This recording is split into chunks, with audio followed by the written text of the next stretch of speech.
ಎಲ್ಲ ವೀಕ್ಷಕರು ಹೇಗಿದ್ದೀರಾ? ನಮಸ್ಕಾರ. ಬಿಗ್ ಬಾಸ್ ಅವರು ಮತ್ತೊಂದು ಪ್ರೊಮೋ ಬಿಟ್ಟಿದ್ದಾರೆ. ಆ ಪ್ರೊಮೋ ಏನಿದೆ ಅಂತ ನೋಡ್ಕೊಂಡು ಬರೋಣ, ಆಮೇಲೆ ಒಂಚೂರು ಮಾತಾಡೋಣ.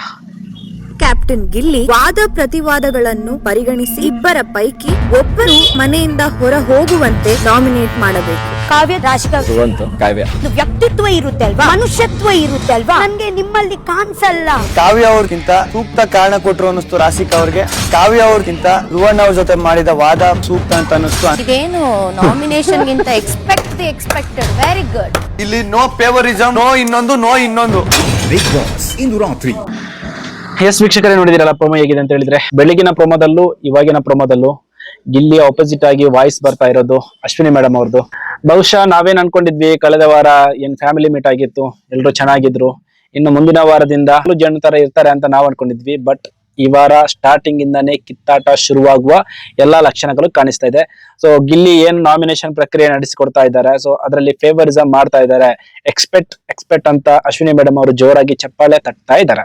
ಸೊ ಇದರಲ್ಲಿ ಯಾರ್ದು ತಪ್ಪಿದೆ ಯಾರ್ದು ಸರಿ ಇದೆ ಅಂತ ಗೊತ್ತಿಲ್ಲ. ಇನ್ನು ರಕ್ಷಿತಾ ಶೆಟ್ಟಿ ಅವರು ಕಾವ್ಯನಿಗೆ ಮನುಷ್ಯತ್ವನೇ ಇಲ್ಲ ಅನ್ನೋ ಒಂದು ಪದ ಬಳಕೆಯನ್ನ ಮಾಡಿದ್ದಾರೆ.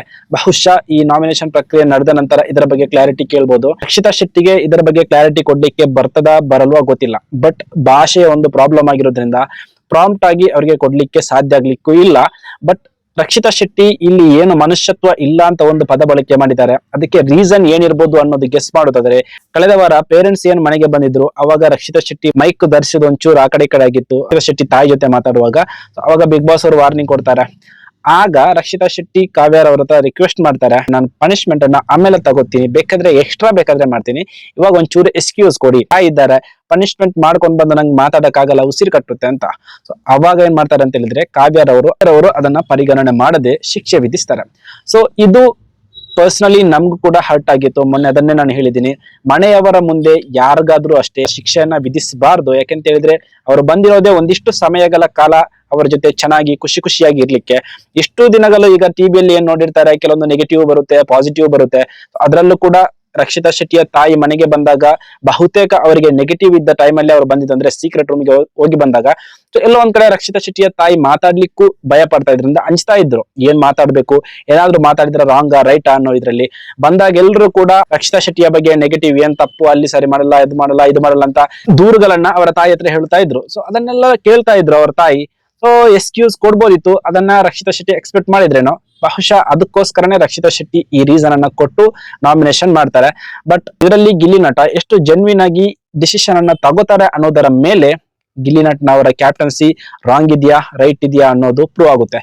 ಯಾಕೆಂತ ಹೇಳಿದ್ರೆ, ಎಲ್ಲಾದ್ರೂ ಒಂದ್ ಕಡೆ ಗಿಲ್ಲಿ ನಟ ಅವರು ಕಾವ್ಯರವರಿಗೆ ಫೇವರಿಸಂ ಮಾಡಿದ್ದು ಅಂತಂದ್ರೆ ಇಲ್ಲಿಯವರೆಗೂ ಗಿಲ್ಲಿ ನಟನ ಬಗ್ಗೆದ್ದ ಒಪಿನಿಯನ್ ಬದಲಾವಣೆ ಆಗ್ತದೆ. ಯಾಕೆಂತ ಹೇಳಿದ್ರೆ, ಈಗ ಸೀಕ್ರೆಟ್ ರೂಮ್ ಅಲ್ಲಿ ಏನು ರಕ್ಷಿತಾ ಶೆಟ್ಟಿ ತಮ್ಮನವರಿಗೋಸ್ಕರ ಫೇವರಿಸಂ ಮಾಡ್ಲಿಕ್ಕೆ ಹೋಗಿ ಹೊರಗಡೆದ್ದು ನೆಗೆಟಿವ್ ಆಗಿ ಕಾಣಿಸ್ತು. ಸೊ ಅದೇ ರೀತಿ ಗೇಮ್ ಅಂತ ಬಂದಾಗ ಎಲ್ಲಾದ್ರೂ ಗಿಲ್ಲಿ ನಟ ಫೇವರಿಸಂ ಮಾಡ್ಲಿಕ್ಕೆ ಹೋದ್ರು ಅಂತಾನೆ ಇಟ್ಕೊಂಡ್ರು ಕೂಡ ಅದು ಹೊರಗಡೆ ನೆಗೆಟಿವ್ ಆಗಿ ಪೋರ್ಟ್ರೆ ಆಗುವ ಎಲ್ಲಾ ಸಾಧ್ಯತೆನೂ ಇದೆ. ಸೊ ಇದು ಗಿಲ್ಲಿ ನಟನಿಗೆ ಒಂದು ತಂತಿಯ ಮೇಲಿನ ನಡಿಗೆ ಅಂತಾನೆ ಹೇಳಬಹುದು. ಯಾವುದು ಈ ನಾಮಿನೇಷನ್ ಪ್ರಕ್ರಿಯೆ ಆಗ್ಲಿ, ಇಲ್ಲ ಈ ಕ್ಯಾಪ್ಟನ್ಸಿ ಟಾಸ್ಕ್ ಆಗ್ಲಿ, ಮೊದಲಿಂದನೂ ಗಿಲ್ಲಿ ನಟ ಕ್ಯಾಪ್ಟನ್ ಆಗುವಾಗ, ಇಲ್ಲ ಗಿಲ್ಲಿ ನಟ ಕ್ಯಾಪ್ಟನ್ಸಿ ಟಾಸ್ಕ್ ಗೆ ಹೋಗ್ಬೇಕಂತ ಮನೆ ಮಂದಿ ಹತ್ರ ಕೇಳುವಾಗ ಅಲ್ಲಿ ಬರ್ತಾ ಇದ್ದ ಮೊದಲನೇ ಪಾಯಿಂಟ್, ಗಿಲ್ಲಿ ನಟ ಫೇವರ್ ಮಾಡ್ತಾರೆ, ಅವರ ಡಿಸಿಷನ್ ಅಲ್ಲಿ ಫೇರ್ ಇರಲ್ಲ, ಫೇವರಿಸಂ ಮಾಡುವ ಸಾಧ್ಯತೆ ಇದೆ, ಅದರಿಂದಾಗಿ ಅವ್ರು ಬೇಡ ಅನ್ನೋದು.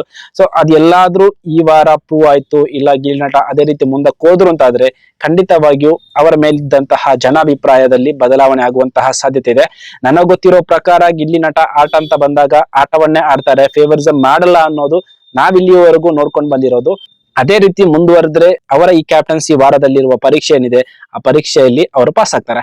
ಇಲ್ಲ ಅಂತಂದ್ರೆ ಖಂಡಿತವಾಗಿಯೂ ಈ ವಾರದಲ್ಲಿ ಕಳಪೆ ಕೊಡುವಾಗ್ಲೂ ಇದು ರೀಸನ್ ಆಗಿ ಬರ್ತದೆ. ಕಿಚ್ಚ ಸುದೀಪ್ ಅವರ ಪಂಚಾಯತಿಗೆಯಲ್ಲೂ ಅದು ಎತ್ತಿಡಿಯುವಂತಹ ಒಂದು ಅಪರಾಧವಾಗಿ ಪರಿಗಣನೆ ಆಗ್ತದೆ. ಸೊ ನಾವು ಇವಾಗಲೇ ಜಡ್ಜ್ಮೆಂಟ್ ಗೆ ಬರ್ಲಿಕ್ಕೆ ಸಾಧ್ಯನೇ. ಬೆಳಗಿನ ಪ್ರಮೋದ ಬಗ್ಗೆನೂ ಅದನ್ನೇ ಹೇಳಿರೋದು, ಅಲ್ಲಿ ಏನಾಗ್ತಾ ಇದೆ ಏನಂತ ನಮ್ಗೆ ಗೊತ್ತಿಲ್ಲದ್ರಿಂದ ಕಂಪ್ಲೀಟ್ ಆಗಿ ಎಪಿಸೋಡ್ ನೋಡಿದ ನಂತರನೇ ಸರಿಯಾ ತಪ್ಪಂತ ನಾವು ಜಡ್ಜ್ಮೆಂಟ್ ಪಾಸ್ ಮಾಡ್ಲಿಕ್ಕೆ ಸಾಧ್ಯ ಆಗೋದು. ಇನ್ನು ಪ್ರೆಸೆಂಟ್ ಲೈವ್ ಅಪ್ಡೇಟ್ ಏನಿದೆ ಅಂತ ಹೇಳಿದ್ರೆ, ಈ ವಾರದ ಮೊದಲನೇ ಟಾಸ್ಕ್ ಆಗಿರ್ಬೇಕು ಬಹುಶಃ. Red team and black team ಅಂತ 2 ಟೀಮ್ ಮಾಡಿದ್ದಾರೆ. ಕಾವ್ಯ, ಸ್ಪಂದನ, ಧನುಷ್, ಧ್ರುವಂತ್ ಒಂದು ಟೀಮ್ ಅಲ್ಲಿ ಇದ್ರೆ, ಅಶ್ವಿನಿ ಮೇಡಮ್, ರಕ್ಷಿತಾ, ರಾಶಿಕಾ, ರಘುವಣ್ಣ ಇನ್ನೊಂದು ಟೀಮ್ ಅಲ್ಲಿ ಇದ್ದಾರೆ.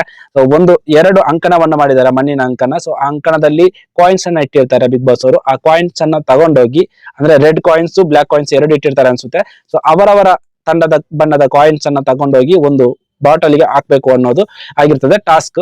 ಸೊ ಆ ಟಾಸ್ಕ್ ಅಲ್ಲಿ ಯಾರು ಗೆಲ್ತಾರೆ, ಇದರ ಪರಿಣಾಮ ಏನು, ಇದು ನೇರವಾಗಿ ಕ್ಯಾಪ್ಟನ್ಸಿ ಟಾಸ್ಕಿನ ಮೇಲೆ ಪರಿಣಾಮ ಬೀರುತ್ತದೆ, ಎಲ್ಲವನ್ನು ನಾವು ಎಪಿಸೋಡ್ ನೋಡಿ ತೀರ್ಮಾನ ಮಾಡುವ. ಇನ್ನು ಈ ಪ್ರೋಮೋದ ಬಗ್ಗೆ ಗಿಲ್ಲಿ ನಟ ಏನಾದ್ರೂ ಫೇವರಿಸಂ ಮಾಡೋ ರೀತಿಯಲ್ಲಿ ನಿಮ್ಗೆ ಅನಿಸ್ತಾ ಇದೆಯಾ ಅನ್ನೋದು ಕಮೆಂಟ್ ಬಾಕ್ಸ್ ಅಲ್ಲಿ ತಿಳಿಸಿ. ಧನ್ಯವಾದಗಳು.